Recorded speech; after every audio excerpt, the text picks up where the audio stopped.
नमस्कार मित्रांनो, सर्वप्रथम तुमचे माझ्या यूट्यूब चॅनलवरती स्वागत आहे. मित्रांनो, काही तासानंतरच आता इलेक्शनचा निकाल हा लागणार आहे. तर कुठे कोणते खासदार निवडून आले हे आपण आपल्या मोबाईलमध्ये घरबसल्या चेक करू शकतो. तर कुठे कोणते खासदार निवडून आले हे आपण आपल्या मोबाईलमध्ये कसे चेक करायचे हे आपण या व्हिडिओमध्ये पाहणार आहोत. तर व्हिडिओ शेवटपर्यंत पहा. तत्पूर्वी तुम्ही जर आपल्या चॅनलवर पहिल्यांदा आले असाल तर चॅनलला सबस्क्राईब करून ठेवा, जेणेकरून इथून पुढे येणारे व्हिडिओ सर्वात आधी तुम्हाला पाहायला मिळेल. तर चला तर व्हिडिओ सुरू करूया.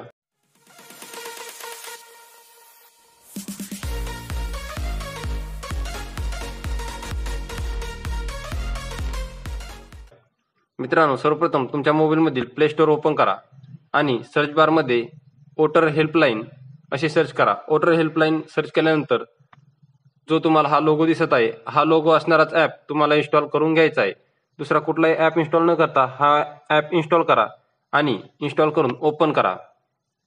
ओपन केल्यानंतर तुमच्यासमोर असा इंटरफेस दिसेल. तर खाली स्किप लॉग इन हा ऑप्शन तुम्हाला दिसत आहे. तर स्किप लॉग इन या ऑप्शनवर क्लिक करा.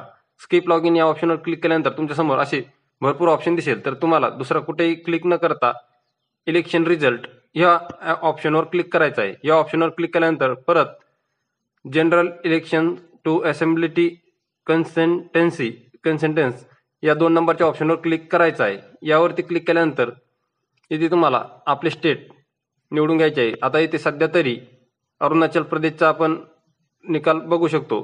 काही तासानंतर आपण आपल्या महाराष्ट्र राज्याचाही निकाल इथे पाहता येणार आहे. तर इथे स्टेट सिलेक्ट केल्यानंतर सबमिट या ऑप्शनवर क्लिक करा. सबमिट ऑप्शनवर क्लिक करताच तुम्ही इथे बघू शकता कोणत्या पार्टीच्या किती जागा निवडून आलेल्या आहे. तर इथे तुम्हाला दाखवत आहे. परंतु तुम्हाला जर एखाद्या बेसिक पार्टीचा निकाल पाहायचा असेल तर इथे वरती कन्सल्टन्सी ट्रेंड्स या ऑप्शनवर क्लिक करा किंवा बाजूला त्याला तुम्ही स्क्रोल करू शकता. बाजूला स्क्रोल केल्यानंतर इथे कोण किती मतांनी निवडून आले व कोण हरले आहे हे तुम्हाला जर पाहायचे असेल तर यावरती क्लिक करा. क्लिक केल्यानंतर तुम्ही इथे बघू शकता फोटो सगट व नावासगट त्यांचा रिझल्ट दिसत आहे आणि कोण किती मतांनी निवडून आलेले आहे म्हणजेच विजयी झालेले आहे हे इथे दाखवत आहे. तर असाच तुम्ही काही तासानंतर आपला महाराष्ट्र राज्याचाही निकाल पाहू शकता. जर तुम्हाला ही माहिती आवडली असेल तर आपल्या व्हिडिओला लाईक करा. तसेच ही माहिती इतर मित्रांपर्यंत शेअर करायला देखील विसरू नका. धन्यवाद.